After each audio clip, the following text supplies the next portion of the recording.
All right, good morning, everyone.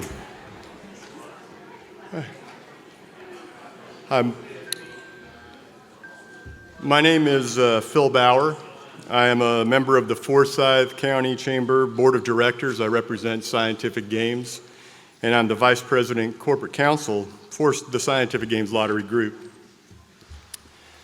Scientific Games is a global supplier of lottery games, technology, and services to more than 150 lotteries in 50 countries, including the Georgia Lottery and nearly every other North American lottery. We have been a member of Forsyth County's business community since the mid-90s. We built our facility over on Bluegrass Lakes in 1994. And we've seen the community grow and change over the years since we've been here. We are a founding partner of the OneForsyth Initiative because as one of the largest employers in the county, diversity, equity, and inclusion truly are part of our core values. So on behalf of Scientific Games and the Chamber of Commerce, welcome. I welcome all of you to this launch of a very important initiative. The Chamber's Diversity and Inclusion Community Initiative was first established in 2019, and today we will launch this effort under its formal brand of OneForsyth. We would like to share some information about the foundation of the initiative and our plans for its future. But before we move into our program, I would like to recognize the other businesses that are championing this initiative with us. Joining Scientific Games as founding partners are Walmart and Corner Farms. Our community partner is United Way. Our promoting partners include Tyson, Pop Bar, First Citizens Bank, Georgia Power, and Atlanta Gas Light. So that's a pretty impressive lineup. So will you join me in thanking all of our partners?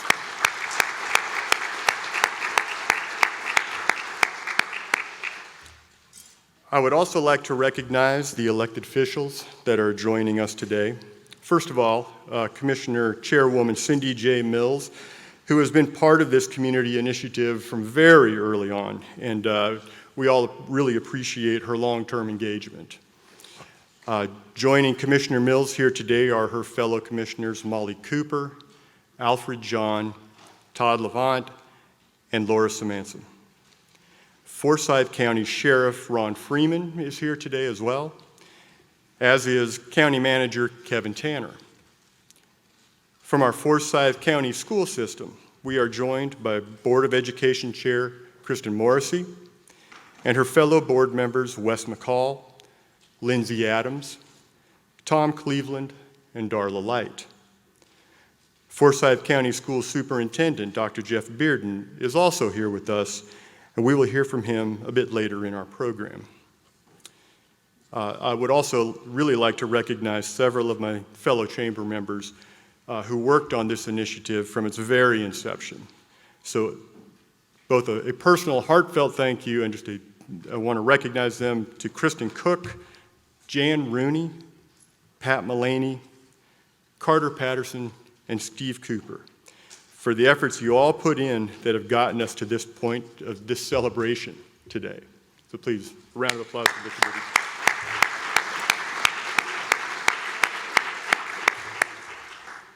And there was one late addition, and it is my deep honor to recognize a very special guest, Ambassador Andrew Young.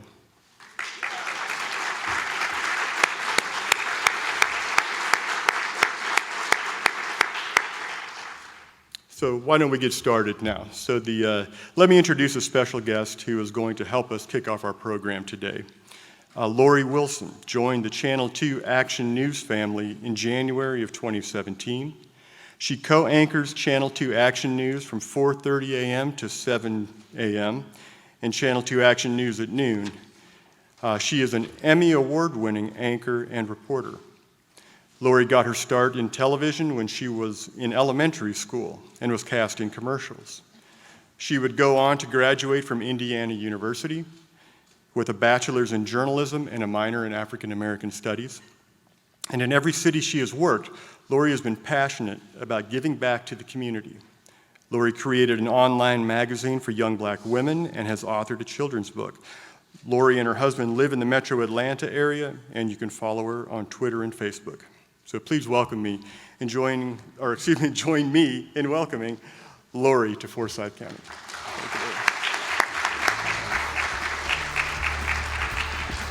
Thanks so much. So I'm just going to go ahead and get this out of the way. This happened. Every time. What happened to your foot? Okay. So I was walking up Kennesaw Mountain. Beautiful. Feeling really good. And decided to run down the mountain. Not smart. Not in my 20s anymore. Not in my 30s. And at the end, I realized that we had a problem. So I sprained a tendon. I've been in this thing for almost 3 months, and hopefully I'll be done with it in the next couple of weeks. I forgot to add to my bio, I also have a 3-year-old, so this has been more challenging than it would have been otherwise. But I'm so glad to be here with you all today. Thank you so much for inviting me. Thank you so much for the work that you're doing. Phil said it, but I started in television years ago doing TV commercials. And my first commercials in 3rd grade were for something called Archway Cookies, and then also for a brand new technology called call waiting. Right, does that tell you? Again, not in my 30s anymore. So I tell that to young people and they think, what is call waiting? What? You couldn't get through, there was a busy signal, they don't understand it. But what I loved about television is it didn't judge. It was just a lens. It was there, I did my thing. Didn't have to laugh at my jokes if it didn't want to. But I also love the power of focus that television required. I remember being a young person and watching Ronald Reagan making a speech and thinking, gosh, everybody in the entire country is watching him right now at the same time. And I thought that was really powerful. It's also what I think is powerful about what you guys are doing here, OneForsyth. It's a singular focus, it's unity, it's celebrating, it's promoting each other and our differences.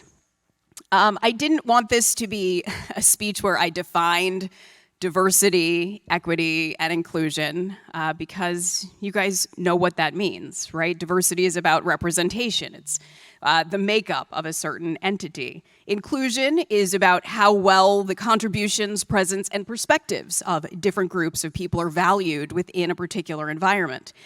Equity is defined as all things being equal or fair.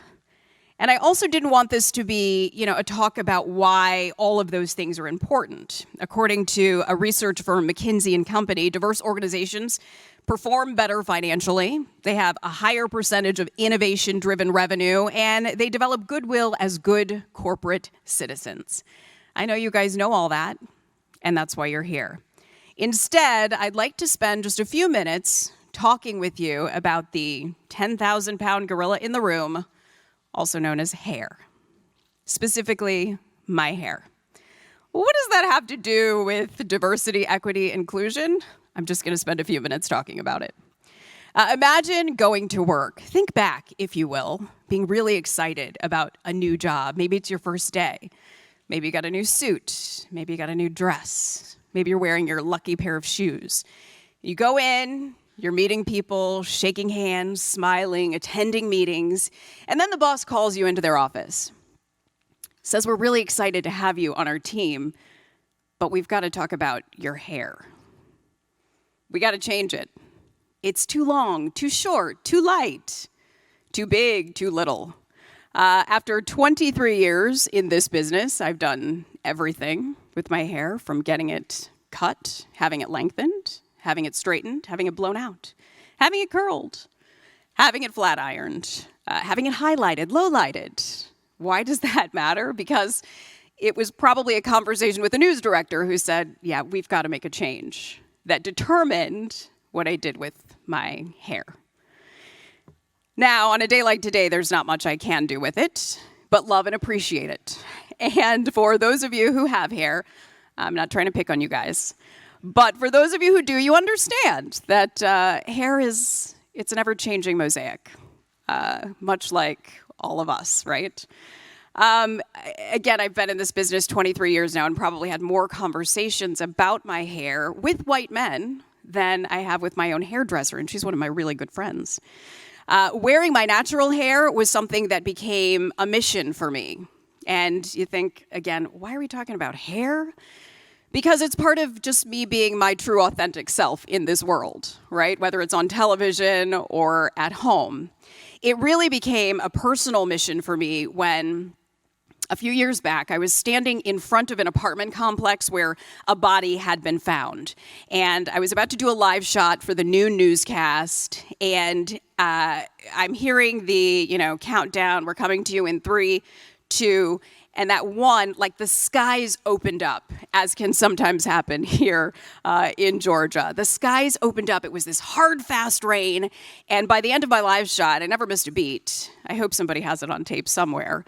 But by the end of the live shot, I was drenched. I was wet. My hair had done what it normally does when my hair is wet. It went from being straight and flowing to curly. And I remember getting a note from my news director, "This can never happen again." And I thought, what? I understand, in this business, they own your image. But for me, it just felt like a personal attack for the first time in a long time. I'd been talking to news directors about my hair for years. But at that moment, I thought, oh my goodness, this is not okay, because this is who I am. So I would go on to talk with my agent about making sure that we could negotiate a clause in my next contract that I could wear my hair naturally if I wanted to. Again, for me, hair became a symbol, a representation. For many of us, we call it our crowning glory, but for me, it was who I am. It was who Carolyn and Kenneth gave birth to years ago. And it's always been something that I've struggled with on air until now. And so I say that because had any one of my bosses, general managers, news directors said, just be yourself, it's fine, we love it, I feel like maybe I would have been more successful in my career. I would have felt more confident. At this point, what I know is that being allowed to be authentically myself every day does make me feel good. It helps me to realize when I walk into the building that I have a contribution and a perspective that matters. Why? Because it looks like part of our viewers. Many of our viewers look just like this. And why does that matter? Because when people are looking for who they want to do business with or what television station they want to watch, they look for someone that looks similar to themselves. Familiarity is something that we all crave. And so even in this particular moment where we are celebrating our differences, just know, we're all much more similar than we are different. Sure, mine is curly, but maybe you struggle to get yours straight or to make it grow or to have it at all. I don't know, but I know that each of us have that thing that makes us unique. And if we're not able to bring it to the fore and bring it full front, it's really hard for us to be a productive member of any organization or team. When we are able to do it, boy, it feels really good. It feels validating. And I know because I did a little research in particular about this particular part of Georgia. Sometimes, things are complicated in our past. Again, when we talk about being able to celebrate each other and celebrate our diversity, sometimes that past and getting there, that journey is complicated. But another reason I got into television is because I want to be able to help people tell their stories. And that is exactly what you guys are doing here in Forsyth County today. And that's why I was thrilled to be asked to be a part of it. You guys are bringing yourselves full to the fore, authentically, and saying, look, you're different. That's great. Let's see how we can work together and make this even better. Again, you cannot change your past, but you have the power to create a really, really great future story. I just thank you guys for allowing me to be here and allowing me to tell your stories on Channel 2 Action News every day. I hope that you guys will tune in tomorrow, first and foremost, 4:30 a.m. I don't see anybody taking notes. Channel 2.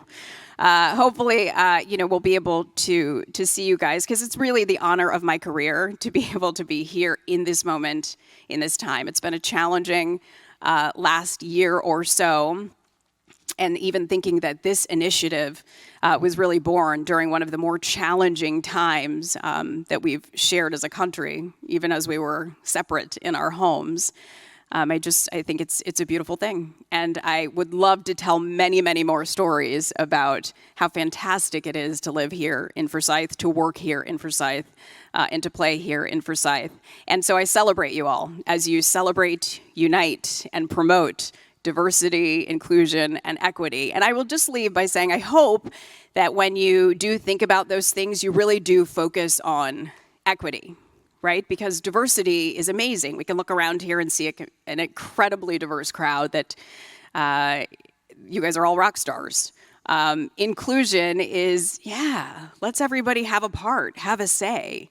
But equity is really the goal, because equity says, you know what? You're as valued as I am, as I am, as I am. And when you have an environment where equity is the standard, is the baseline, I mean, what you can create is incredible. So, with that said, I am going to hobble off the stage and see you guys in hopefully in the morning. But thank you so much for having me, and thank you for the work that you're doing here in Forsyth to make it a better place for everyone to live.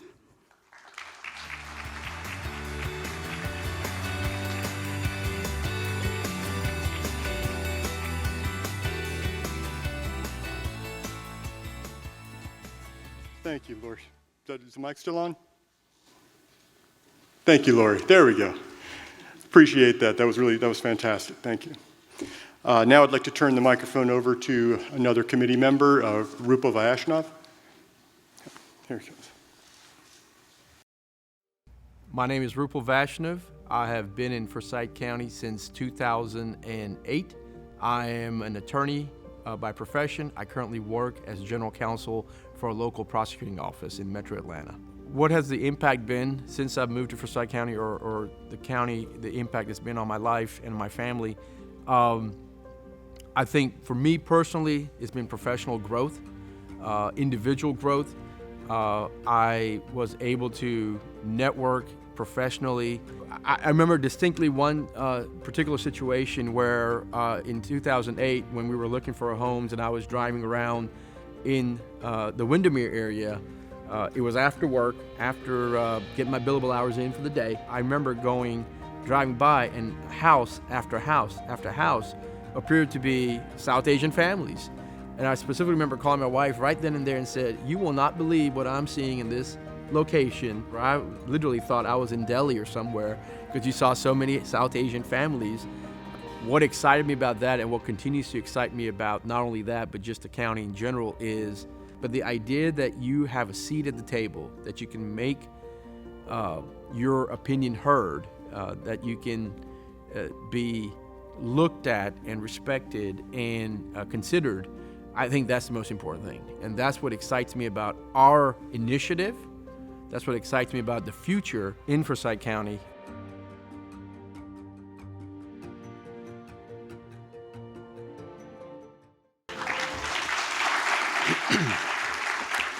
Thank you.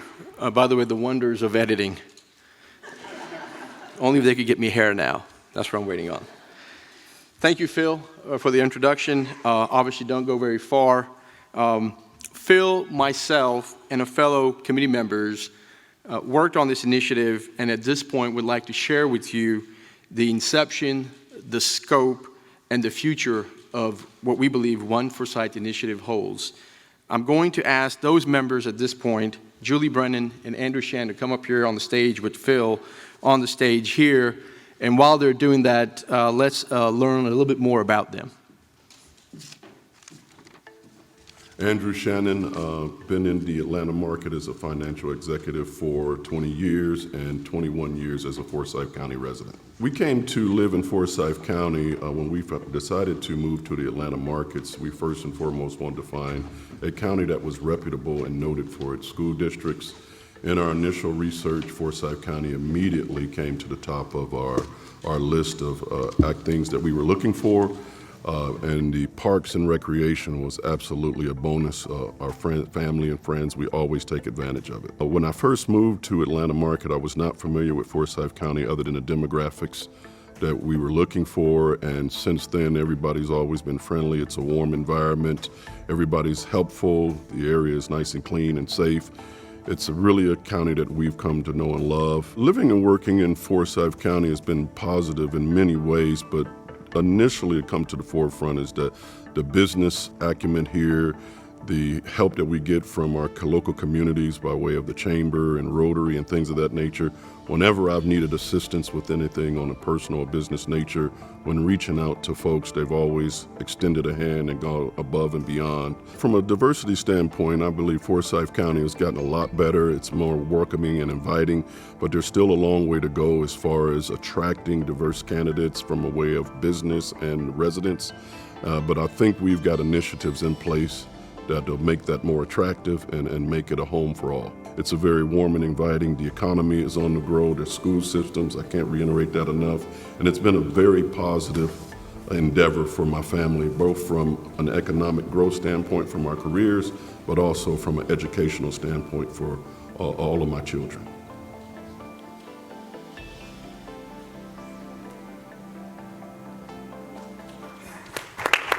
Hello, my name is Julie Brennan. I'm the publisher of My Forsyth magazine, and I have been a part of the Forsyth County community for over 20 years. I am honored to have been part of the Forsyth County community as a business owner with the magazine, My Forsyth magazine. There were a lot of opportunities to tell stories and to tell the good stories about Forsyth, and I decided it was just the right time to take that leap of faith. Finding out what Forsyth County is all about helped me realize I wanted to be a part of the community. A lot of people, and they remind me of this quite often, well, Julie, you weren't here in the 1980s, when things were just a little different. And I do remember some of the challenges that were going on in Forsyth County, but they were not just in Forsyth County. They were throughout the United States. They were going on in different places. We learn from our history. And we learn from our history so that we don't repeat those mistakes. Forsyth County has afforded me the possibility of being better as a human, and it's definitely provided me the tools to succeed in business. Being a member of the Forsyth County business community is phenomenal. And the reason I embrace it is because I have seen the growth, I have seen us have challenges, but I've also seen us realize we're moving forward. We're moving in the right direction. It is important to be a part of something that you believe and you trust. I trust this initiative. I trust the OneForsyth Initiative for Inclusion and Diversity. You don't have to be a member of our initiative to tell us or give us some ideas. And we want those. We want to know, how can our initiative be a part of your success? We're not going back, we're going forward.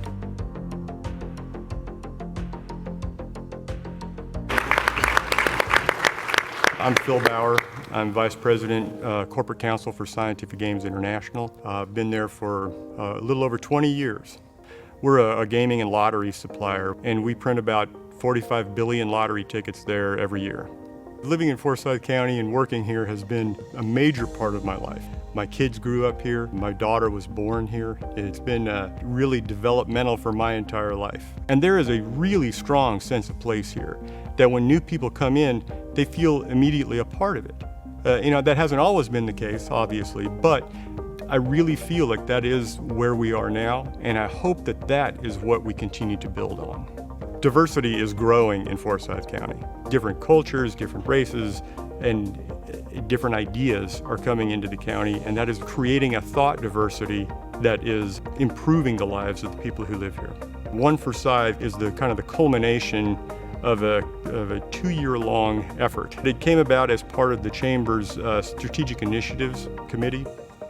One of the suggestions was that we should really take on the issue of diversity within this county. I mean, the history of the county has ugly moments in it, ugly periods that I thought we should really own and really take on, because that's not who we are now.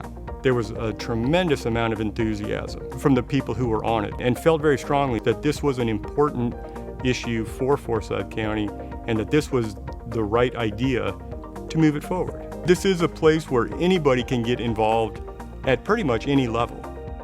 It's a small enough place, although it is growing dramatically, that you can still have a very strong impact on what happens here. And you can build the Forsyth County that you want it to become. You can make that happen here, and you won't be alone.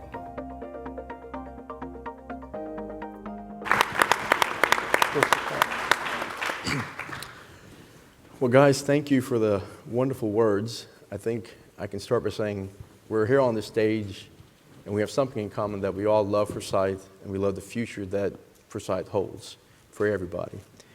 Phil, let me begin with you. And this is kind of like a fireside chat without the fire. Yes, right. To kind of just talk about what OneForsyth Initiative is, and you've been involved from the very beginning. Could you shed some light onto the very early beginnings of the initiative? Yeah, sure. This all came out of the Chamber's Strategic Initiatives Committee. There were about 10 of us in the old chamber, that tiny little conference room they had at the old house, and we were going through a lot of different ideas about what it was, discrete projects that we thought could really have an impact on the business community in Forsyth County.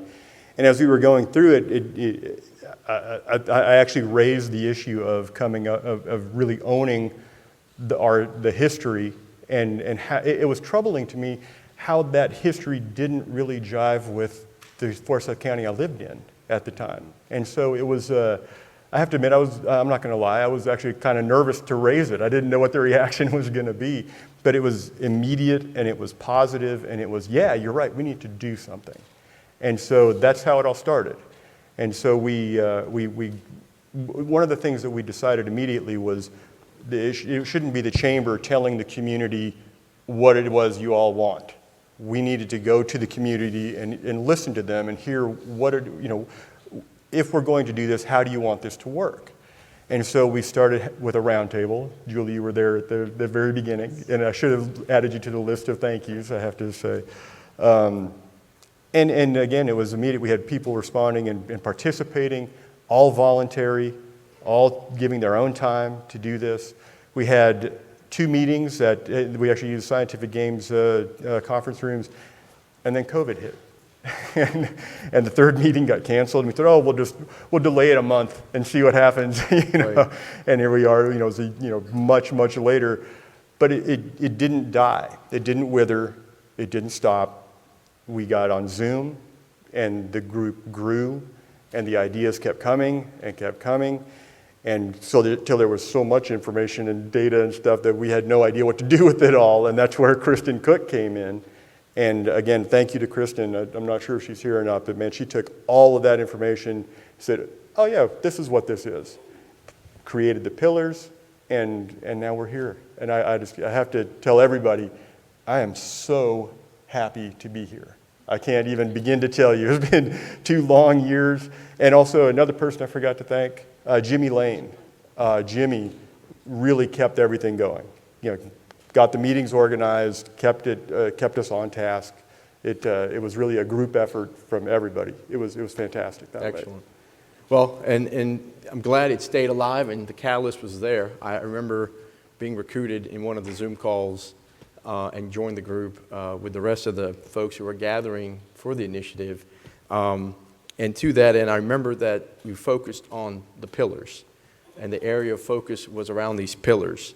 And these pillars are unite, celebrate, and promote. To that end, let me turn to Andrew for you for a second. You sort of assisted in leading the conversation around the unite pillar. Can you tell the group a little bit about what that means and what the unite pillar stands for? Yeah, the Unite pillar is something I had passion around even before this came. When I first heard about the initiative, is bringing folks together, and we thought that best in the community by education, awareness, and understanding different things that different communities bring to the forefront. And as a collective group, we can make things happen in a much more steady fashion. So we decided to put a resource hub together, a one-stop shop, if you will, where you can go and gather information and as well as share different ideas that you may have. As Phil mentioned, this is something at every level anyone can get involved in. We're open to ideas and different concepts to bring it all together to fill our mission. One of the things we did is created the website, OneForsyth.org, where you can go and share your ideas and even learn about the ideas that's already in place. If you look on your tables, there's a Join Us QR code that you can scan with your phones and share your ideas once again and learn what we've already done. And we welcome you to do so. It's open for everybody. And the idea is that, as Andrew said, they have the tools and the means to get involved, and the more the merrier in trying to get the message out and sort of fashion the message to what the community, what the people want. So we're not telling them what it is, but rather reflecting what the needs are. Thank you, Andrew. Absolutely. Julie, I want to turn to you. I know you're focused a lot of your efforts on the Celebrate pillar. Why don't you explain to us, what does that mean? Everyone thinks it's a party, isn't it? When you sing Celebrate Julie Brennan Party. There will be one at some point. When I first became involved with this, I thought, what do they want me to do? I'm humbled by it. And then I thought, it's time to celebrate. It's time to celebrate the various identities that are part of our community. I mean, look around you. Look at this room. It's fantastic. It's humbling. And it's an experience of a lifetime. I can tell you that from sitting right over here looking at all the faces. This is great. Our full potential is realized when diversity and inclusion are the standards by which we strengthen and impact our community. And that's what we want to do by celebrating our identity. We're going to celebrate through stories, because you guys know I love storytelling. So we're going to write stories, and we're going to have a few events. So keep an eye out for those. Our goal is to learn from one another. We can learn from our colleagues. We can learn from restaurant owners, from hospital administrators. We can learn from entrepreneurs. We can learn from retirees. Every single person here and every single person out there has a story to tell. And our goal is that you will share those stories. Those stories will help us and will help one another be better. Engaging in conversation is what we do, because that way we can learn who we are. I never knew these two. I knew their names. I was seeing it on Zoom, that little box that I can't stand anymore. But it's a side note. The loveliest thing happened when we were asked to sit at this, up here. And we're like, we don't know each other. We've only seen our squares, So we got together, and it was phenomenal. We just sat there looking at our notes, to make sure we don't mess up, and realized we have so much in common.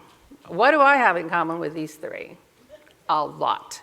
I'm finding that out. And I find out all of that through conversation. Those conversations will lead to a celebration.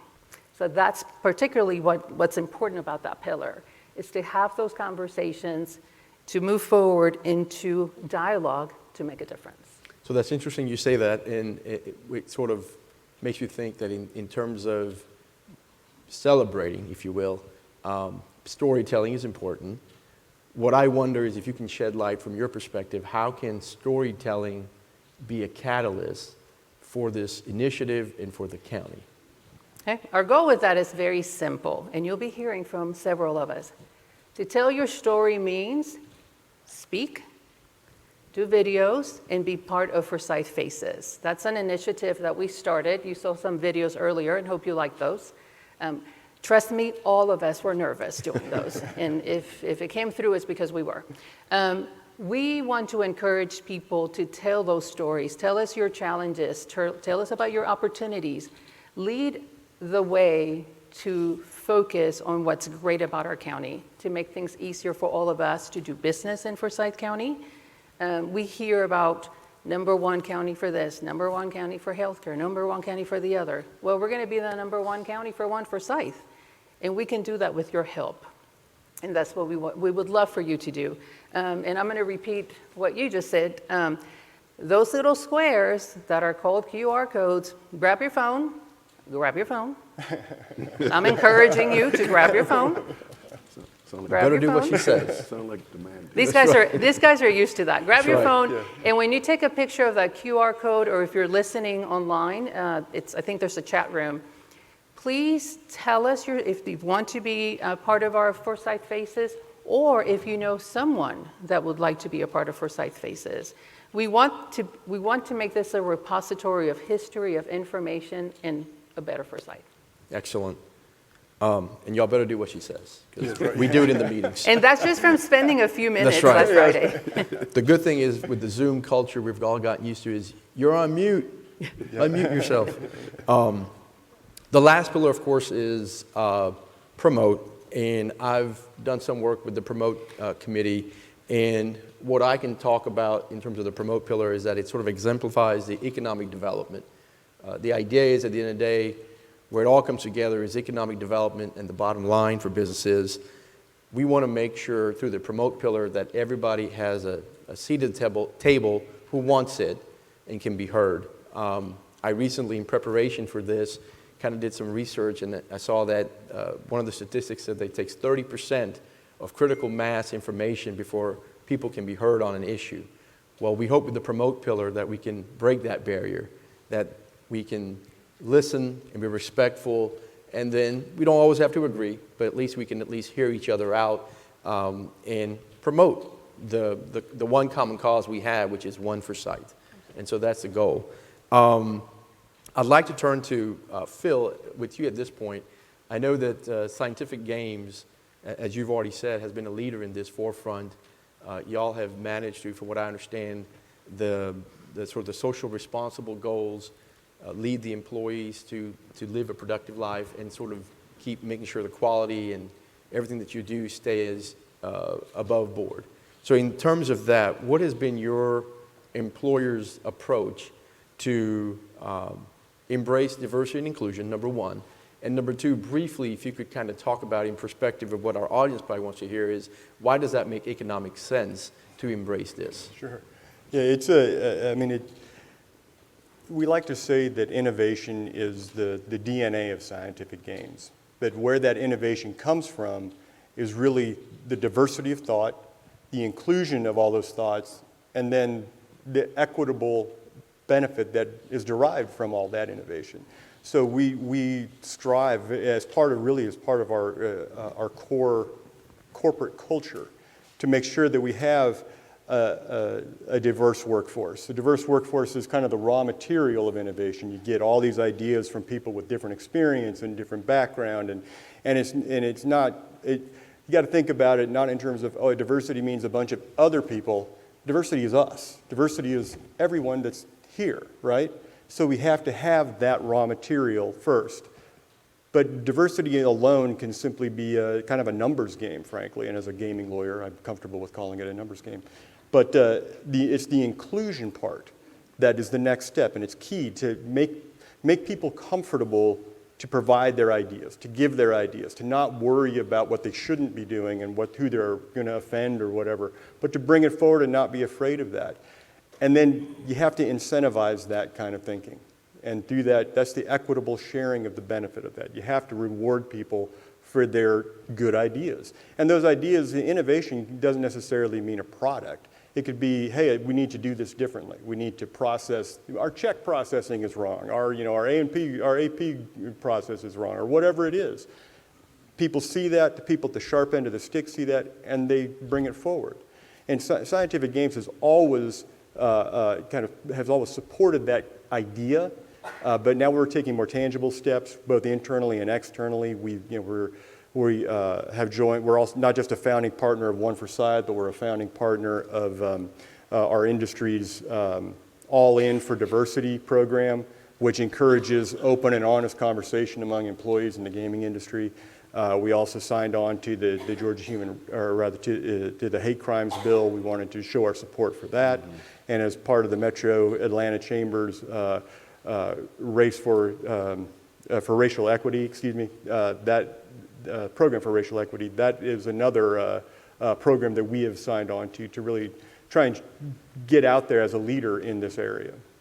Excellent. And I know Scientific Games, again, has a large footprint here in the county. Yep. Julie, I wonder from a small business perspective, your personal thoughts on how can a small business take initiative, kind of like Scientific Games in this space. What are some of the things you might suggest briefly that could help push that forward in terms of D&I efforts? So to be a part of OneForsyth, and I have to admit, little on my Forsyth compared to Scientific Games. Whoa, I'm beside myself right now in the same statement. It's so easy to be part of something good if you want to be part of something good. Yep. Did I tell you about the QR code on your? Yeah. Just a little reminder. And Laura, I apologize, I'm going off the topic here a little bit, but never in my wildest dreams would I believe that a girl from a little island called Vieques, Puerto Rico would be a part of this. This is amazing. And all it took was for me to say yes when I was invited to be a part of it. And that's what I encourage each one of you to do. If you're called to be a part of something good, something better than yourself, perhaps say yes. It doesn't mean you're going to do it, but at least give it a shot. And that's what we've all done. We didn't know what OneForsyth was all about. We kind of had an idea, and we said yes, and we're sticking with it. COVID or no COVID, COVID went away. We're still doing this because it matters. It matters to each one of us in a different way, but it matters. We're here to understand one another. We're not here to erase history. We're not here to replace history. We're here to move forward, as I said before.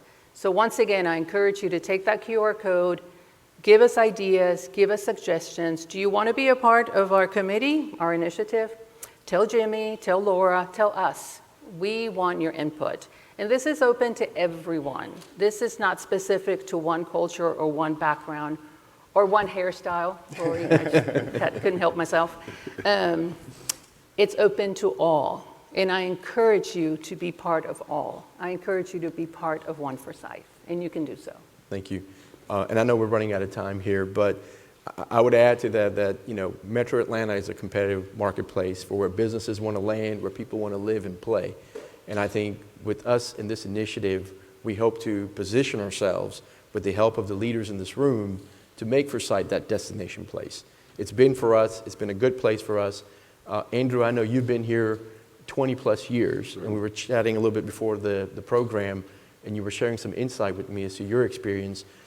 In sort of closing this portion of the panel, can you shed some light on what your personal forecast is for the growth of not only Forsyth and the community at large? Yeah, like I said in the Forsyth Faces video, Forsyth County has been a tremendous place for me personally and specifically business. When we first came here, as I told you, we were looking for the demographics for us. Education was our first one. But when I came out here and I seen the enormous golf courses, there was like 8. There's not 8 golf courses in Ohio, period. And there's like 8 of them within 10 miles of my residence. So that was first and foremost for me. But what I see for Forsyth, we've done a tremendous amount of work. We've got a lot of work to do yet, but I think we're at a place where everybody's open and receptive to other ideas and other diversities. And I think that once we bring that all together and we continue to do so, we'll have a strong community going forward to attract more businesses and more economic development and increase our tax base. And it'll be a fantastic attraction for all. Excellent, excellent. Well, we're out of time on this panel in terms of what we can add to the program. I would highly encourage everyone to participate. We wouldn't be here if we didn't believe what the messaging was, honestly. We have great parks, great school, great leadership, and we want to just see it launch even forward from where we are here. So thank you, everybody. At this point, I'd like to end the panel, and I'd like to invite the Chamber President, James McCoy, to the stage. Thank you.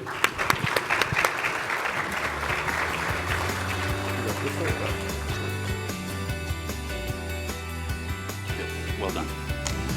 Let's give our panel another round of applause. Thank you all very, very much.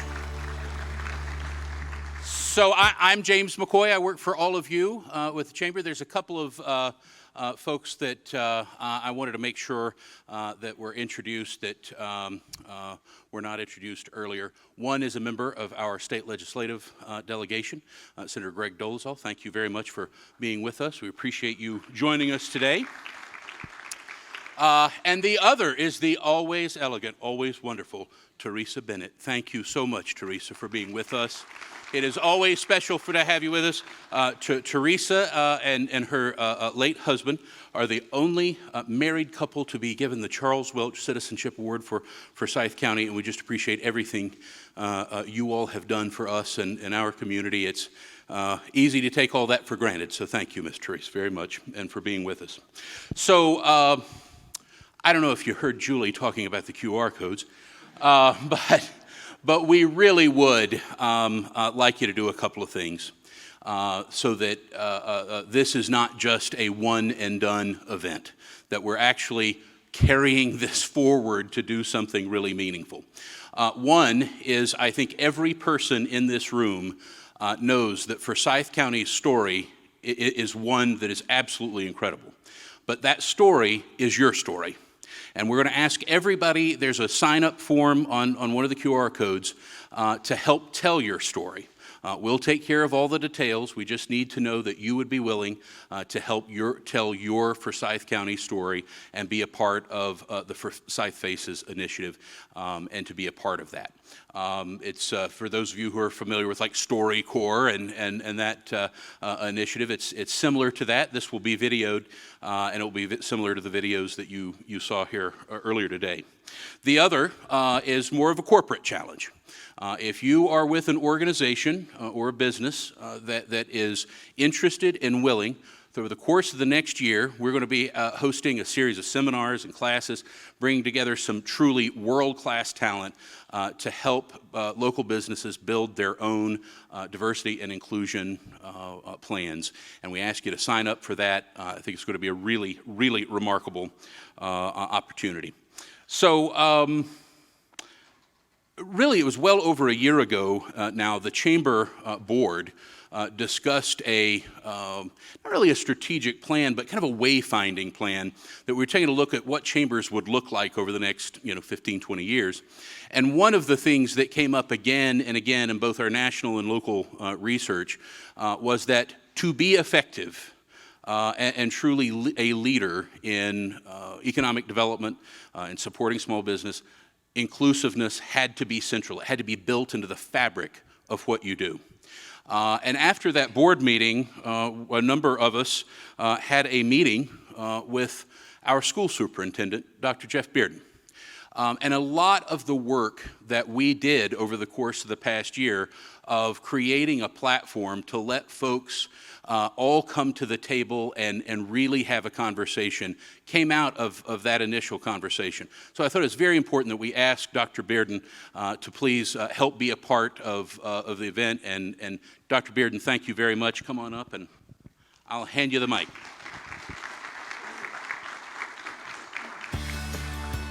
Thank you, James. Good afternoon, everybody. I want to start off by saying to Ambassador Young, thank you for being here today, and thank you for your service to our state, our nation, and our world. You are greatly admired and respected. Thank you so much. Lori, thank you for being here, and thank you for your comments as well. At the beginning, a couple of our board members were introduced. I'd like to introduce a couple of key staff members for Forsyth County Schools as well. Starting this month, June 1st was his first day on the job, our new Deputy Superintendent of Schools, Mr. Mitch Young. Mitch, if you could wave to everybody. And our Director of Communications and Community Engagement, Jennifer Caracciolo, is here this afternoon. Thank you, Jennifer. In this very room, on March 12th, 2020, we held our Forsyth County Schools Celebration of Excellence, named our Teacher of the Year. The very next day, March 13th, Governor Kemp shut down schools in the state of Georgia. It was a very challenging, trying 15 months for our school system. And I would be remiss if I did not say to our community publicly, thank you for supporting us. To the parents out there, thank you for your patience, your flexibility, and I think we completed a very successful school year for our students, and I'm really proud of the work we did in Forsyth County Schools. We support the OneForsyth Initiative and the 3 pillars: unite, celebrate, and promote.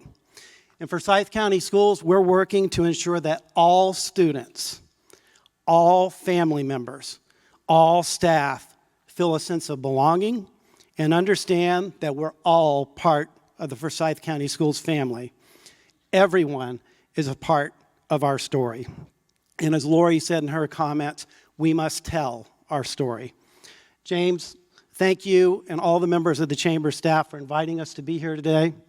I look forward to engaging with all of you and members of our community in productive dialogue around promoting diversity, equity, and inclusion in our community. Thank you very much. Thank you. Thank you, Jeff. To introduce our extraordinarily special guest, I want to ask Julie Brennan if you would please come join me.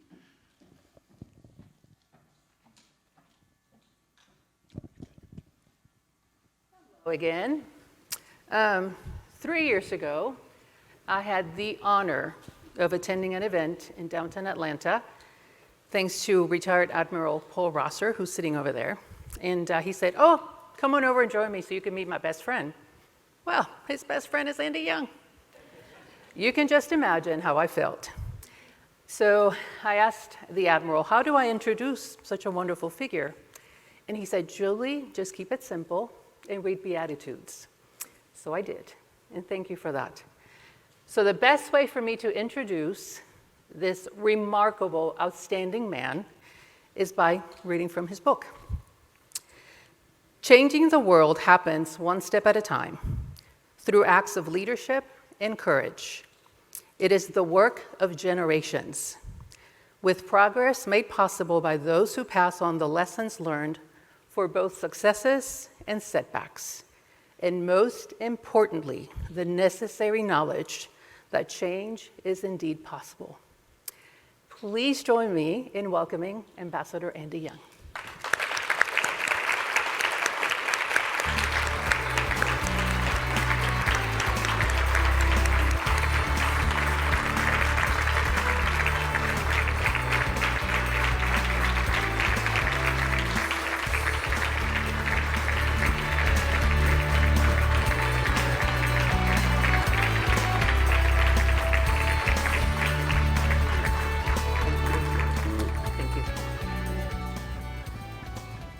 Well, you know, I am really impressed this morning.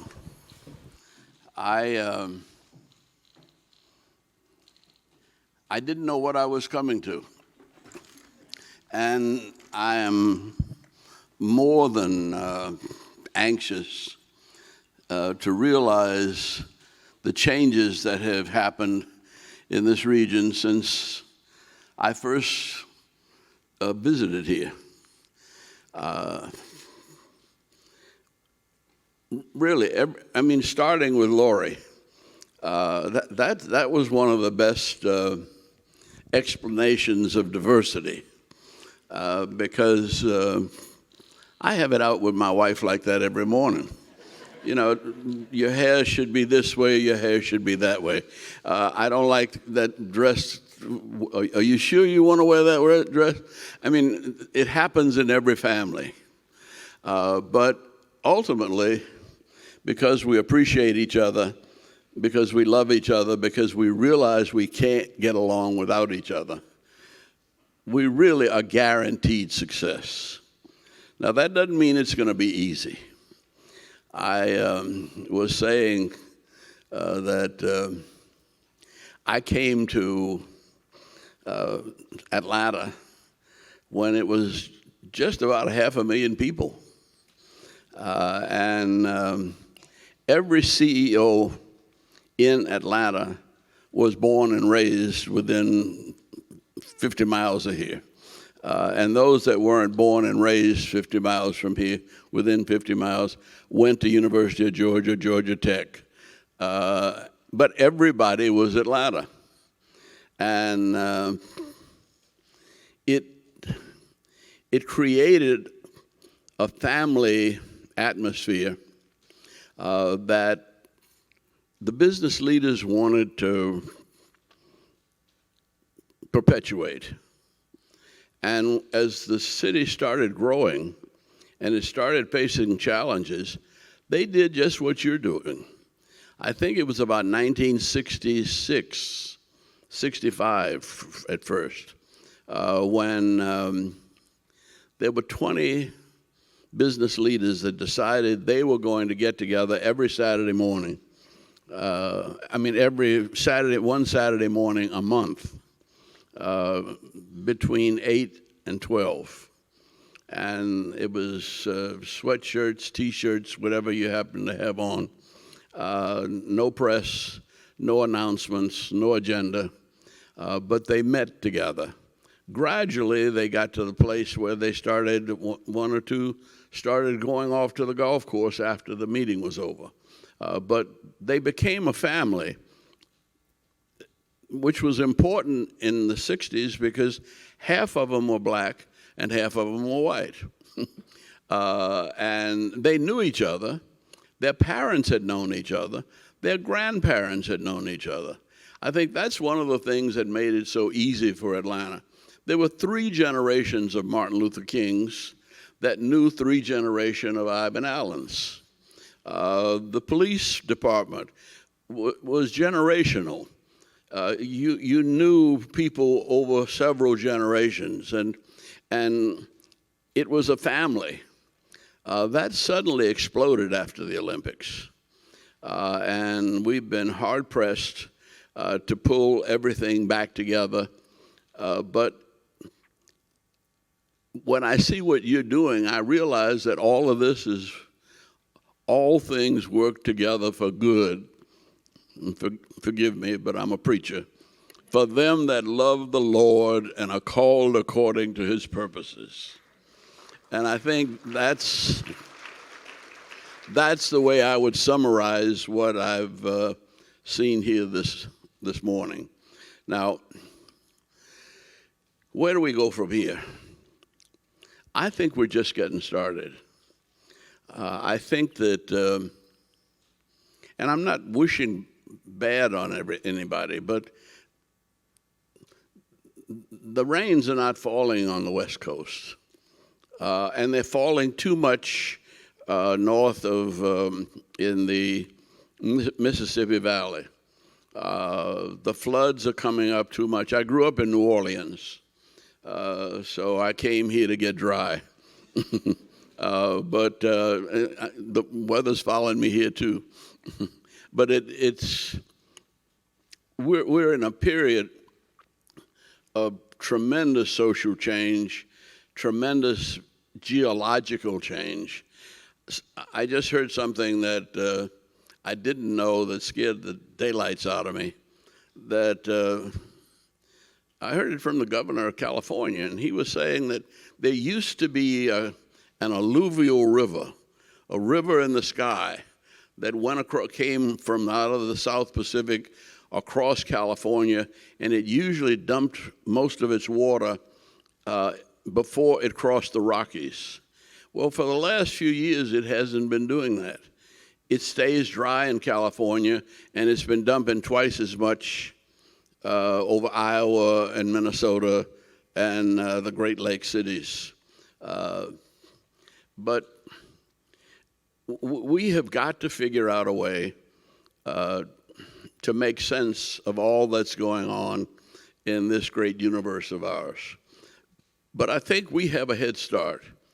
I think the Olympics, but before the Olympics, the vision of an airport,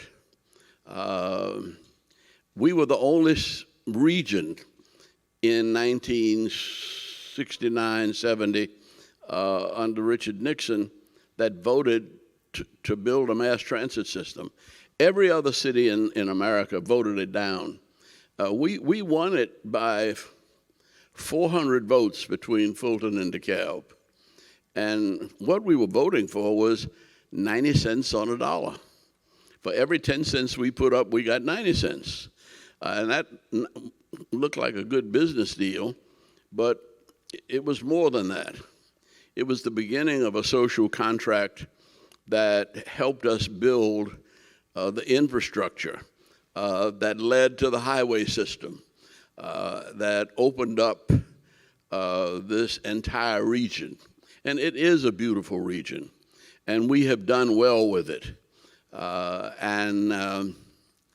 I'm very glad to be here at Lanier Technical College, because I think that the most important, well, we had a lot of important votes, but more important than even the Olympics, and more important, well, yeah, about even with MARTA, was the vote to bring the lottery here. Now, I'm a preacher, and preachers are not supposed to like lotteries, but my grandmama played the lottery every day. And so my grandmama also taught me to pray, taught me everything else I know. And if my grandmama did it, it must be all right. And so when Zell Miller and I got together on it, and I realized that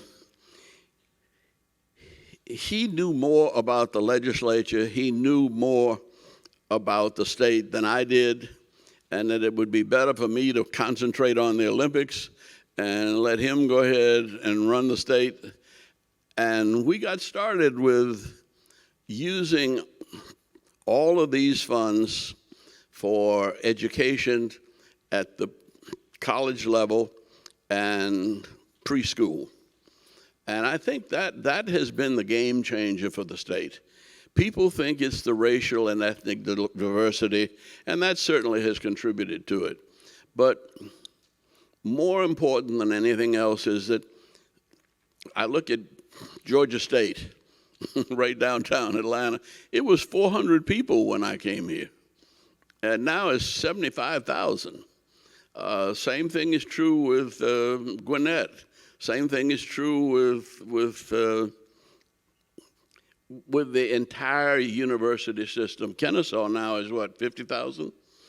But that we're educating more people, we're training more people, we're preparing more people, and we're really getting ready for something that we don't fully understand yet.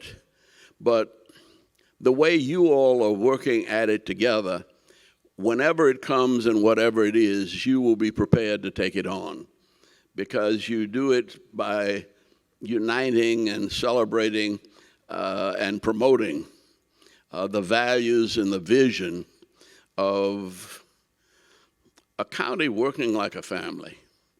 And so thank you very much for all that you're doing, and there's no way you can fail. That it can only get better, but it's also going to get bigger. And as it gets bigger, it's more complicated. But you did one good thing. You brought the center of the media center. The media, the Atlanta Journal and Constitution, and the news network that holds us together as a community goes along with the roads and the airport and the complexities of infrastructure. And so I just want to say thank you. And thank you for your vision. Thank you for the diversity that I see here. I didn't imagine that I'd meet a black banker who'd been here for 25 years. But when we look around at our city now, we are the world. And well, in my office, we had a crisis. One of our families who is from Bihar in India, they had a great deal of difficulty getting any kind of help for the virus. And somehow, my first church was in Thomasville, Georgia. And I talked to some lady that I didn't know well, but she was doing something called MedShares. And she said, there's a fellow down in Thomasville, Georgia, that might be able to help you get some oxygen accelerators, they call them. And he has good connections in China. And I said, Thomasville?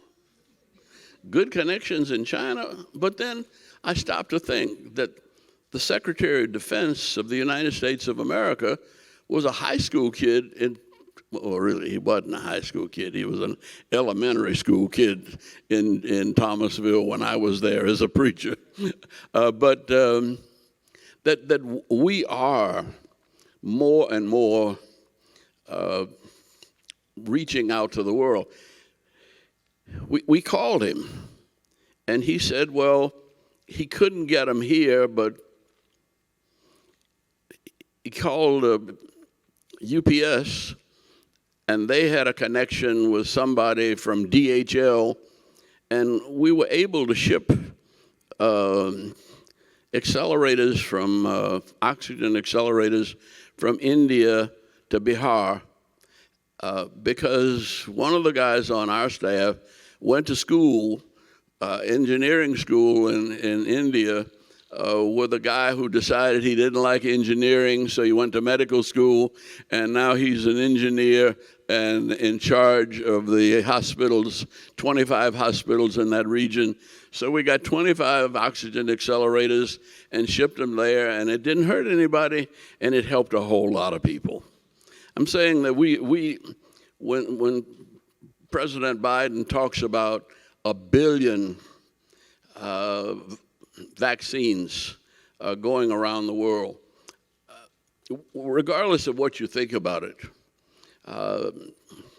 these viruses are almost, well, they change, they mutate, they evolve, and we're going to be fighting them because as it gets warmer, they're going to come up out of the ground or wherever the hell they come from.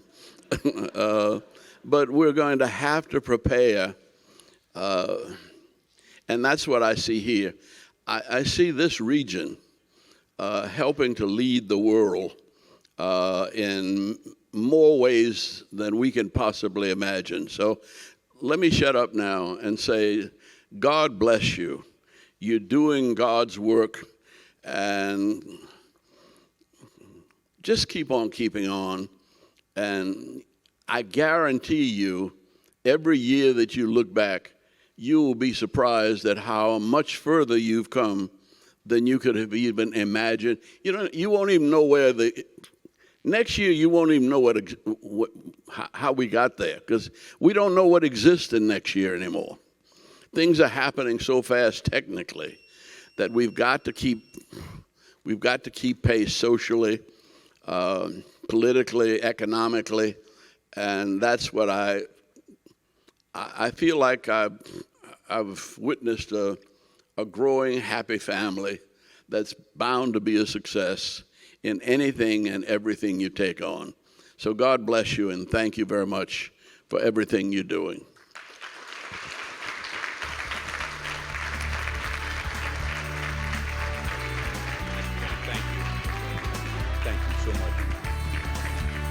Ambassador, thank you so much.